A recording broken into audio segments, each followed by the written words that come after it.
에베소서 2장 1절로 우리 10절까지입니다. 신약성경 311쪽에 있습니다. 우리 함께 찾으셔서 우리 한 절씩 우리 교독으로 읽고요. 우리 10절 말씀은 합독하도록 하겠습니다. 그는 허물과 죄로 죽었던 너희를 살리셨도다.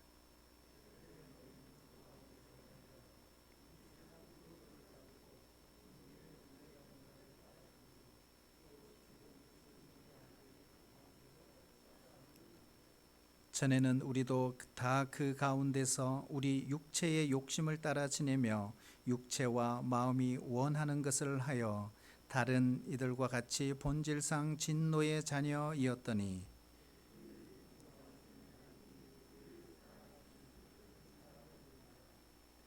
허물로 죽은 우리를 그리스도와 함께 살리셨고 너희는 은혜로 구원을 받은 것이라.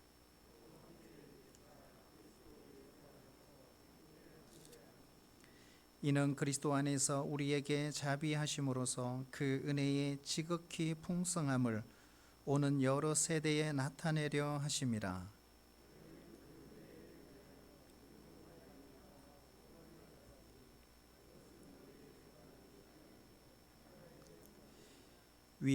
행위에서 난 것이 아니니 이는 누구든지 자랑하지 못하게 함이라.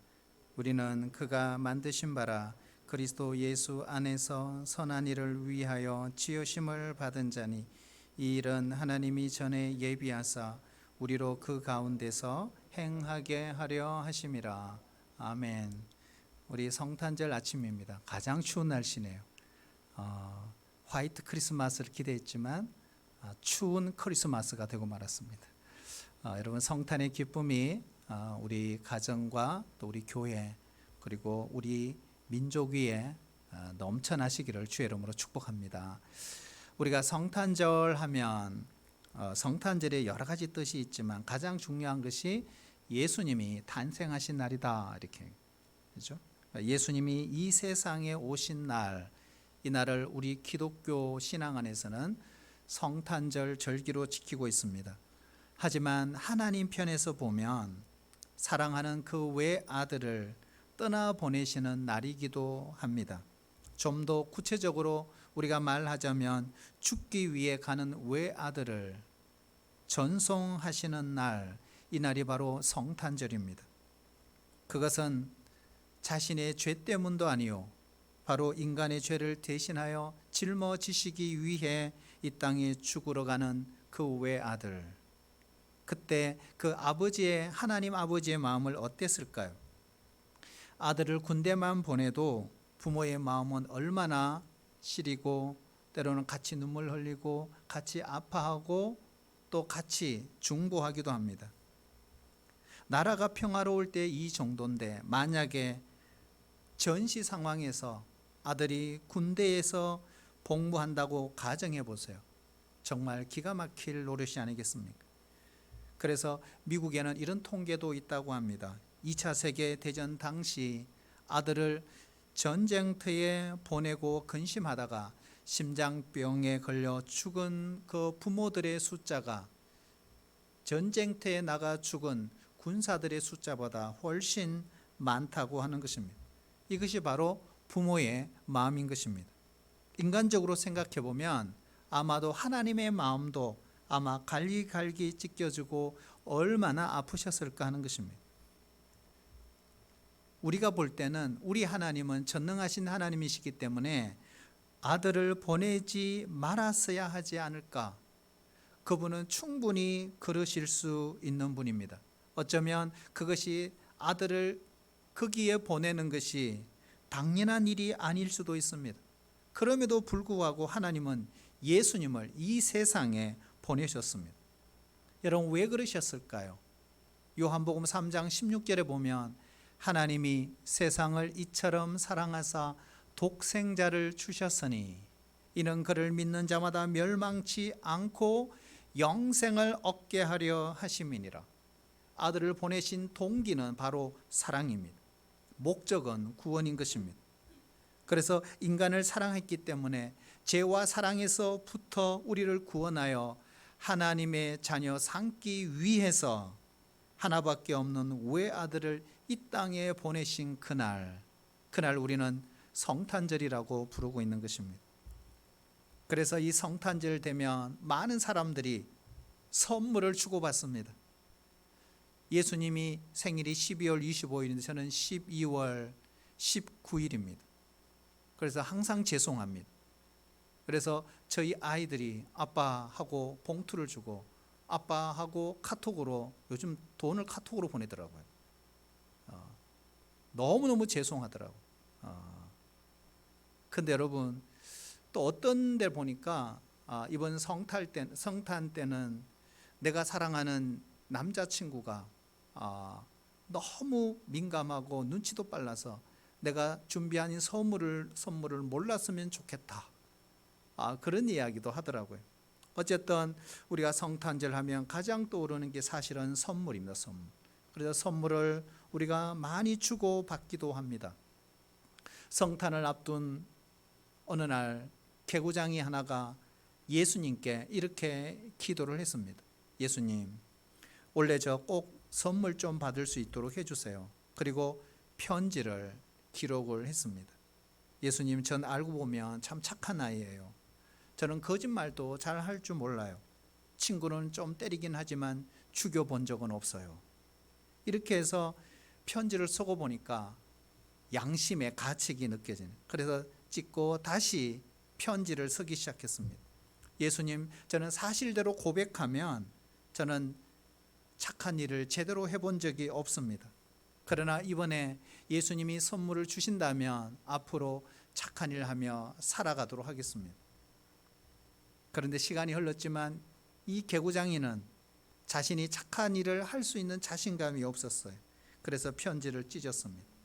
생각하다가 그가 이런 생각이 떠올랐어요.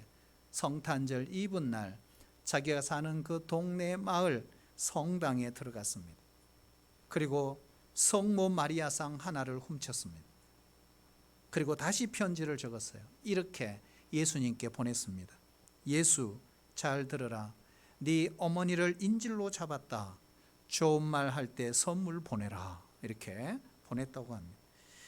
지금으로부터 2000년 전 이 땅에 오신 그 예수님은 가장 값진 희생을 통해 인류에게 가장 필요한, 우리에게 가장 근본적인 필요를 채워줄 수 있는 선물을 준비하셨습니다. 여러분, 그 선물이 뭘까요? 그것이 바로 구원인 것입니다. 영생입니다. 복음입니다. 사도 바울도 이 구원의 선물을 받은 사람이에요. 이 영생의 선물, 이 복음을 경험한 사람입니다. 그래서 그가 에베소서 2장 8절 오늘 읽었잖아요. 이렇게 고백하고 있습니다. 너희는 그 은혜에 의하여 믿음으로 말미암아 구원을 받았으니 이것은 너희에게서 난 것이 아니요 뭐요? 하나님의 선물이라. 여러분, 우리도 이 선물 받으시기를 축복합니다. 구원이 최고의 선물입니다. 구원이 크리스마스의 최대의 선물입니다. 왜냐고요? 그것은 가장 값비싼 희생을 치렀기 때문에 그렇습니다. 하나님의 아들이신 예수님이 십자가의 희생을 통해 이 선물이 우리에게 주어진 것입니다. 예수님의 죽으심으로 우리는 죄 사함을 받았습니다. 그러므로 하나님의 은혜의 보좌 앞에 담대히 나아갈 수 있는 특권이 우리에게 주어진 것입니다. 뿐만 아니라 죽음을 이기셨어요. 부활하셨습니다. 그리고 그를 믿는 자에게 생명 가운데 살아갈 수 있는 새로운 삶을 보장해 주셨습니다. 그러므로 구원은 가장 고귀하고 가장 귀한 선물입니다. 그렇다면 무엇 때문에 예수님이 우리에게 이 구원의 선물을 주셨을까요? 우리하고는 상관없어요. 이게 중요해요. 바로 예수님의 은혜 때문이라고 했어요. 은혜. 오늘 에베소 2장 8절에 보면 은혜라는 단어가 나와요. 은혜. 여러분, 은혜가 무슨 뜻일까요? 은혜. 우리가 기독교 신앙에서 가장 아름다운 단어, 우리에게 가장 중요한 단어를 골라라 그러면 뭘까요? 은혜입니다. 은혜. 여러분 믿으세요? 은혜예요, 은혜. 예. 어느 날 천사가 마리아에게 나타나 이렇게 말합니다. 은혜를 입은 자요, 네가 하나님께 은혜를 입었느니라. 우리 하나님은 은혜의 하나님이십니다. 그래서 그 은혜를 갖고 이 땅에 오신 분이 예수 그리스도입니다. 우리가 이 은혜에 대한 개념을 제대로 이해하려면 오늘 이 본문 안에 은혜와 함께 사용하고 있는 단어들이 있어요. 그 단어들, 은혜가 등장하기 전에 사용하는 세 단어가 있어요. 첫 번째가 긍휼, 두 번째가 사랑, 세 번째가 자비입니다. 긍휼과 사랑과 자비와 은혜는 오늘 사도 바울은 점진적으로 강조하면서 쓰고 있어요. 성경에 이 긍휼이라는 단어가 나올 때 항상 함께 쓰는 단어가 진노라는 단어입니다. 그래서 이 진노라는 말을 제대로 이해해야 긍휼을 이해할 수 있습니다. 하박국 3장 2절에 보면 진노 중에라도 긍휼을 잊지 마옵소서 이렇게 되어 있어요. 진노 중에라도 긍휼을 잊지 마옵소서. 결국 진노와 긍휼이 함께 등장합니다. 그렇다면 긍휼의 뜻이 뭘까요? 뒤집으면 되죠. 뭘까요? 이 하나님의 진노가 우리를 불쌍히 여겨 진노를 거두어 가시는 것, 이것이 바로 뭐예요? 긍휼이구나 하는 걸 알 수 있습니다. 그렇다면 왜 우리의 인생이 이런 진노를 받아야만 했을까요? 오늘 에베소서 2장 1절 이하에 보면 나와 있어요. 바로 하나님을 떠난 인간의 실상 때문이었다. 하나님을 떠난 인간의 실상이 뭐예요? 오늘 사도 바울은 두 가지로 정리하고 있어요. 그게 바로 허물과 죄였다 이렇게 했어요. 그러면 허물은 무슨 뜻일까요? 허물은 하지 말아야 되는데 하는 것이 허물입니다. 잔디밭에 들어가지 마세요 하는데 들어가는 것이 허물이에요. 뭘까요? 시기하지 말라, 질투하지 말라, 욕심 부리지 말라, 탐욕하지 말라, 간음하지 말라, 도둑질하지 말라. 그런데 이걸 했다는 거예요. 이게 뭐예요? 허물이라는 거예요. 또 한 단어, 죄라는 단어. 여러분, 죄는 뭘까요? 해야 하는데 하지 않는 것이 죄입니다. 자, 해야 되는데 하지 않는 거 어떤 게 있어요? 사랑하라, 용서하라, 그렇죠? 충성하라, 전도하라, 헌신하라. 해야 되는데 하지 않는 거 뭐라고요? 죄다.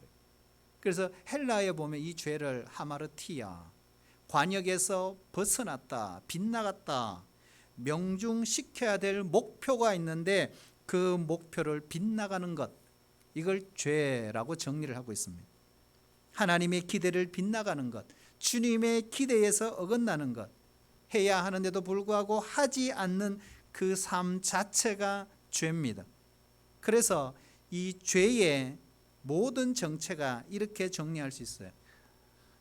결국 이 허물과 죄가 하나님과 우리 사이를 끊어 놓았다, 이렇게 되는 거예요. 사탄의 지배 아래에서 살게 된 거예요. 본질상 우리는 하나님의 진노를 피할 수 없는 존재가 되었다. 이것이 바로 하나님의 진단입니다. 그런데도 불구하고 긍휼이 어떤 하나님? 풍성하신 하나님이 이 진노를 거두셨다. 할렐루야. 얼마나 감사한지 몰라요. 이 진노를 거두셨다. 바로 여기서부터 하나님의 은혜가 시작이 되는 것입니다. 긍휼 다음에 나오는 단어가 뭐죠? 사랑이죠, 사랑. 진노를 거두신 그 하나님은 우리에게 유익을 주기를 원하셨어요. 결국 사랑은 상대방의 유익을 구하는 것입니다. 긍휼보다 더 발전된 개념이 사랑입니다. 하나님은 우리를 긍휼히 여기셨을 뿐만 아니라 한 걸음 더 나아가서 우리의 유익을 구하고자 하셨습니다. 그 다음에 나타나는 말이 뭐예요? 자비입니다. 자비. 자, 여러분, 자비는 뭘까요? 자비는 상대방에게 선을 베푸는 거예요. 우리 하나님은 선하신 하나님입니다. 그러므로 예수 믿는 성도들은 어떤 어떤 상황에서도 악해져서는 안 된다. 한번 따라할까요? 어떤 상황에서도 악해져서는 안 됩니다. 이게 자비예요, 자비. 여기서 한 걸음 더 나간 것이 뭐예요? 바로 은혜, 긍휼, 사랑, 자비. 마지막 이 모든 것의 절정이 은혜라는 것입니다. 그러면 여러분, 구체적으로 은혜는 뭘까요? 은혜는 한마디로 말하면 자격 없는 나에게 값없이 베풀어 주신 하나님의 최고의 혜택. 근데 그 최고의 혜택의 절정에 구원이 있다. 그게 바로 구원입니다. 여기에 보면 값이 없다고 해서 싸구려다 이런 뜻이 아닙니다. 이것은 값으로 따질 수 없는, 계산할 수 없는 선물이다. 여러분이 받은 선물 가운데 도저히 값으로 매길 수 없는 선물을 받아보신 적이 있습니까? 그것이 무엇입니까? 인도에서 선교하던 선교사님 한 분이 어느 날 진주 장사를 하는 힌두 교인을 만났습니다. 복음을 전했습니다. 당신이 구원받으려면 당신이 할 수 있는 일은 아무것도 없습니다. 구원은 선물입니다. 하나님의 선물입니다. 그냥 받기만 하면 됩니다. 그런데 이 힌두 교인은 이게 이해가 되지 않는 거예요. 어떻게 그게 가능하지? 힌두교에서는 구원받으려면 최소한 델타 신전에서 신탁을 받고 뿐만 아니라 그 신전에서 무릎을 꿇고 1000m 이상 올라가야 하고, 두 번째는 1000명 이상의 사람들에게 자비를 베풀어야 한다는 거예요. 그렇게 해도 구원을 받을까 말까 한데, 아니 구원을 값없이 준다고요? 받아들일 수가 없었어요. 그래도 이 선교사님은 계속 관계를 유지했습니다. 근데 어느 날 이 힌두 교인이 선교사님에게 선물을 하나 줬어요. 보니까 진주 목걸이였습니다. 선교사님, 이 진주 목걸이, 제가 이걸 구하기 위해 목숨을 잃을 뻔했습니다. 이 진주는 제 목숨과 같습니다. 선교사님이 지금까지 저에게 너무 친절하게 잘해주셔서 제가 귀한 선물을 드립니다. 그래서 그 선교사님은 자기가 순간적으로 너무 고마워서 작은 돈이지만 지갑을 열어 돈을 꺼냈습니다. 그럴 때 이렇게 말했어요. 선교사님, 그것은 저에게 대한 모독입니다. 저는 이 진주 목걸이를 구하기 위해서 제 목숨을 잃을 뻔했습니다. 어떻게 그것을 돈으로 환산하시려고 합니까? 이거는 계산할 수 없는 것입니다. 그때 이 선교사님이 잘됐다 이렇게 생각합니다. 형제님, 그것이 구원입니다. 구원은 값으로 따질 수 없는 선물입니다. 이 구원을 이루기 위해서 하나님의 아들이신 예수님이 십자가에 매달려 죽으신 것입니다. 골고다 언덕에서 그분은 피를 뿌리셨고 희생의 대가와 희생의 번제의 제물을 값없이 선물로 주셨습니다. 이것은 값으로 매길 수 없는 선물입니다. 여러분, 그분이 예수님 믿었을까요? 사랑하신 여러분, 우리가 이 선물의 귀중함을 알고 받아들인다면 우리가 어찌 감격하지 않을 수 있겠습니까? 그래서 우리가 성탄절이 되면 이브날 준비하여 발표합니다. 보통 한 달 준비하잖아요. 한 달 이상.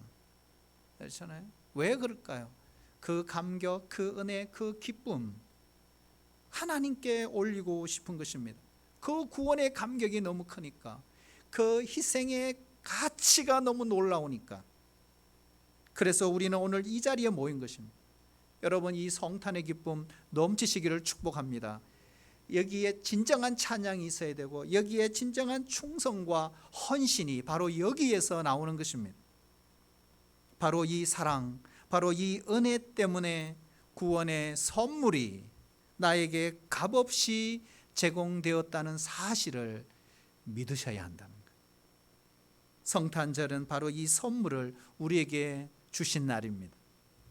자, 그렇다면 어떻게 이 선물을 우리가 받을 수 있을까요? 어떻게 받을 수 있을까요? 8절에 보면 나와 있어요. 8절. 우리 같이 한번 읽어볼까요? 우리 암송 요절인데 같이 한번 읽어볼까요? 시작. 너희는 그 은혜에 의하여 믿음으로 말미암아 구원을 받았으니 이것은 너희에게서 난 것이 아니요 하나님의 선물이라. 아멘. 자, 그러면 선물을 받아들일 수 있는 방법, 유일한 방법이 있어요. 8절 뭐라고 했죠? 믿음으로 말미암아. 믿음이에요. 믿음. 주 예수를 믿어라. 그리하면 너와 내 집이 구원을 받으리라. 크리스마스 최대의 축복은 구원의 선물입니다. 그럼에도 불구하고 아직도 우리가 구원을 얻지 못한 우리의 이웃들, 방황하는 우리의 가족들, 여러분 보이십니까? 우리가 이 선물을 받게 되면 어떻게 될까요? 선물을 받게 되면 어떻게 될까요? 기분이 좋겠죠. 기쁘겠죠. 그렇잖아요. 그런데 그걸로 끝나지 않아요. 우리가 이 선물을 받게 되면요, 따라올까요? 새로운 삶이 펼쳐집니다. 자, 이 구원의 선물을 받으면 새로운 삶이 펼쳐집니다. 그래서 구원의 선물을 받은 사람들의 축복이 이거예요. 성탄의 축복은 구원의 선물이지만 이 구원의 선물을 받은 사람들이 누리는 또 축복이 있어요. 그것이 뭐예요? 새로운 삶이에요. 우리가 구원이라는 이 단어 속에는 단순히 내가 건짐받았다, 구출되었다, 구원받았다 이러한 소극적인 의미만 들어가 있지 않습니다. 이 속에는 매우 적극적인 의미를 구원 속에 담고 있습니다. 그게 뭘까요? 바로 하나님의 그 생명을 소유하고 이제는 새로운 인생을 살게 되는 것, 이것조차도 구원이라는 사실입니다. 그래서 구원은 통으로 봐야지 그것 자체를 보면 안 됩니다. 그러니까 구원에 대한 잘못된 개념을 갖고 있는 사람들은 마치 티켓을 따듯이, 마치 뭘 행운권을 얻은 것처럼, 그게 아니에요. 구원은 통으로 봐야 합니다. 우리가 새로운 인생을 살아가는 것조차도 구원입니다. 우리의 어둠에서, 우리의 좌절에서, 우리의 절망에서 하나님께서 우리를 구원하여 새로운 인생을 살아갈 수 있기를 주의 이름으로 축복합니다. 우리는 그런 삶을 살아낼 줄 알아야 합니다. 구원은 결코 우리의 행위가 아니라 그랬죠. 9절에 보면 행위에서 난 것이 아니니, 만약 우리의 행위로 구원을 얻었다고 가정해 보세요. 한번 생각해 봐요. 아, 행위로 구원받았어. 너의 의, 너의 공로, 그걸로 구원받았어. 자, 만약에 여러분 그렇게 된다면 천국에서 어떤 일이 벌어질까요? 어떤 일이? 여러분, 사람은 그래요. 쥐꼬리만한 작은 의, 작은 선을 행하고도 얼마나 자랑하는데요. 아마 천국이 시끄러워질 거예요. 천국에서는 아무도 자기 의를, 자기의 공로를 자랑할 수 없습니다. 오직 은혜입니다. 오직 은혜. 하나님의 은혜에 대한 감격과 그 감사 때문에 끊임없이 하나님을 찬양하는 곳, 그곳이 바로 천국의 모습입니다. 행위로 구원받을 사람은 아무도 없습니다. 우리가 종종 우리가 전도 현장에 가보면 저는 착하게 살았거든요. 저는 선하게 살았거든요. 남을 괴롭히지 않았거든요. 그래도 나는 괜찮게 살았거든요. 그래서 저는 절대로 지옥은 안 가요. 이렇게 이야기해요. 저는 천국 갈 거예요. 그래서 제가 그런 이야기해요. 누구 마음대로 천국 가요? 네. 누구 마음대로. 선하게 살았다, 착하게 살았다, 그것이 천국의 기준이 결코 아니라는 사실입니다. 여러분, 구원은 새로운 행위를 가져옵니다. 새로운 삶을 가져옵니다. 구원받은 사람들에게 주님께서 주시는 축복, 새로운 삶이 뭘까요? 저는 그것을 이렇게 표현하고 싶어요. 새로운 꿈, 새로운 생각, 그리고 새로운 행위를 하기 시작합니다. 10절에 보면 사도 바울이 이렇게 말하잖아요. 우리는 그가 만드신 바라. 여러분, 우리가 구원받는 순간 우리는 새로운 창조물로 변한다는 사실을 믿으시기를 축복합니다. 새로운 창조물이 됩니다. 그때 그 사람이 안에, 그때를 아십니까? 몰라요. 완전히 새로운 사람이에요. 그 시절의 사람이 아니에요. 새로운 창조물이에요. 하나님께서 우리를 구원하신 이유는 바로 이 목적 때문입니다. 우리가 성경에 입문할 때 고린도서 5장 17절에 보면 누구든지 그리스도 안에 있으면 새로운 피조물이라 이전 것은 지나갔으니 보라 새 것이 되었도다. 여러분, 이제는 누구 때문이 아니라 예수 그리스도 안에서 새로운 피조물이 되시기를 축복합니다. 누구 때문에 교회 다니고 누구 때문에 성경 보고 누구 때문에 기도하고 모방하는 것이 아니에요. 이제는 그리스도 안에서 새롭게 변화 일어나야 합니다. 예수님을 구주와 주님으로 받아들이는 순간 하나님은 우리 안에 새로운 생명을 주십니다. 그것이 바로 예수의 생명이죠. 예수의 생명이 우리 안에 들어오는 순간 새로운 피조물이 되는 것입니다. 그리스도인이 된 사람에게는요, 그리스도인다운 행동이 자연스러운 거죠. 자연스러운. 억지로 하는 게 아니에요. 물론 우리가 예수를 믿어도요, 사람마다 차이는 있습니다. 그렇지만 분명한 것은 변화는 자연스러운 것이라는 것. 여러분, 이 성탄절날 우리에게 구원의 기쁨 그리고 새로운 삶을 주신 주님을 찬양할 수 있기를 축복합니다. 그리고 새로운 삶을 위해 이 땅에 오신 이 구원의 선물을 주신 주님을 또한 찬양해야 합니다. 저도 처음 예수님을 만났을 때 많은 제 나름대로의 변화가 있었어요. 여러분, 예수님 만나면 진짜 변해요. 왜 사람이 안 바뀔까? 이유는 예수님을 제대로 만나지 않았기 때문이에요. 예수님이 진짜 제대로 만나면 변합니다. 바뀔 수밖에 없어요. 왜요? 그분이 너무 좋으니까. 그래서 얘가 예수님 믿기 전과 예수님 믿은 후는 분명하게 달라진다. 나쁜 친구도 끊고요. 내가 하던 죄책감이 있던 것들을 내려놓아요. 그리고 사람이 성실해져요. 게을러지지 않아요. 자기 일에 대한 분명한 책임을 갖게 돼요. 그리고 헌신해요. 하나님께 자신의 삶을 드려요. 살아가는 이유와 목적과 꿈과 비전이 달라져요. 그렇죠. 가치관은 우리가 말할 것도 없죠. 우리가 다니엘 기도를 하면서 그 수많은 간증자들이 나와서 간증하는 걸 봐요. 어떤 사람은 믿지 않는 불신의 가정에서 귀신도 섬기고 점쟁이 노릇도 하고 칠성님도 섬기고, 그런데 어느 날 예수님을 만나고 복음을 경험하고 자신들의 삶이 어떻게 바뀌었는지를 이야기를 하고 있잖아요. 여러분, 복음은 우리 인생을 바꿉니다. 예수님이 우리 안에 들어오면 우리 삶을 바꾸세요. 우리의 생각도 우리의 가치관도 바꾸어버리는 것이 바로 하나님의 이 복음의 능력임을 믿으시기를 축복합니다. 모세가 어느 날 모압 평지에서 마지막 출애굽 2세대들 앞에서 설교를 합니다. 그 38년 동안 가데스 바네아에서 그 수많은 고난과 시련의 광야를 걸어온 그 백성들을 향해서 뭐라고 설교를 했을까요? 그 설교의 마지막 부분에 그들을 향해서 외치는 말씀이 있어요. 그것이 바로 신명기 33장 29절입니다. 여러분, 기뻐하십시오. 이스라엘 백성들이여, 여러분같이 구원을 받은 사람이 어디 있습니까?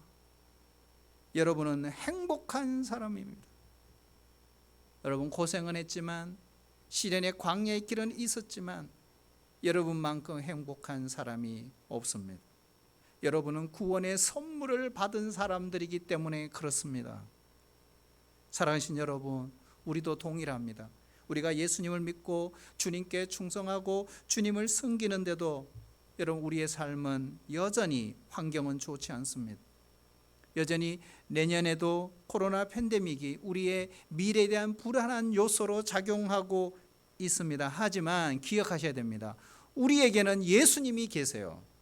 주님께서 주시는 선물이 있습니다. 그러므로 우리는 행복한 사람임을 고백할 수 있습니다. 여러분 행복하십니까? 여러분 구원의 선물 때문에 그 하나 때문에 기쁘세요? 내가 하나님의 자녀로 살아가는 그 자체로 내 인생의 기쁨을 잃지 않을 수 있겠습니까? 여러분 다시 주님을 찬양할 수 있기를 축복합니다. 우리가 이 땅에서 모든 것이 나에게 주어졌다 할지라도 구원의 선물이 없었다면 우리는 불행한 사람입니다. 성탄은 그러므로 우리에게 가장 중요한 질문을 던지고 있어요. 무슨 질문이에요? 크리스마스 최대의 선물, 가장 귀하고 고귀한 구원의 선물 받으셨나요? 여러분 이 성탄절에 주님이 준비하신 기가 막힌 그의 희생과 죽음과 아픔과 고통을 통해 우리에게 주어진 이 구원의 선물 반드시 받을 수 있기를 축복합니다. 그분을 나의 주님으로, 나의 구주로 영접하여 일생 동안 하나님의 백성으로 멋지게 살아가는 우리 성도들이 되시기를 축복합니다. 우리 같이 기도하겠습니다. 이 복된 성탄절 아침 구원의 선물을 주신 주님을 찬양합니다.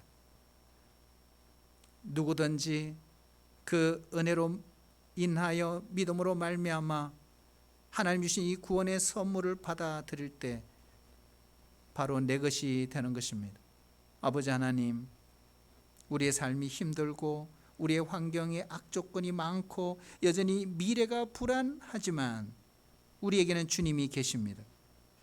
그리고 주님께서 주시는 선물이 있습니다.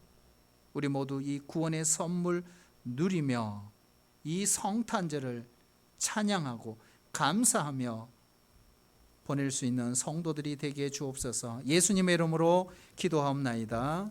아멘.